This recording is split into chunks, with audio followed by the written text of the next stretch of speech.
அனைவருக்கும் வணக்கம். உங்களை பார்க்கல மிக்க மகிழ்ச்சி. இந்த பையன் நை யாரும் நை கேட்கறாங்க உட்கார்ந்தா பேச போகிறேன். பைட்டோ பைட்டோ யாரும் ஃபைட் பண்ற ஃபைட்ல வந்து உட்காரு. நான் இப்போது பேச போகிறேன்.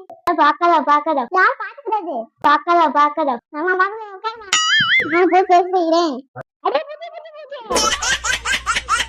பூச்சி சொல்லி ஏமாத்துறியா? நான் போய் பேச போகிறேன். இந்த பையன் ஒருத்தன் பேசும்போது நாய் கேக்குறான். பண்றேன்னு சொல்றான். ஒருத்தன் பாத்துட்டுங்கிறான். அது அறிஞ்சாலும் சரிப்பட்டு வரும். ஆமா தமிழா வார்த்தை இங்கிலீஷ் போய் டிரான்ஸ்ஃபர் பண்ணுவான். பார்க்கல மிக்க மகிழ்ச்சி.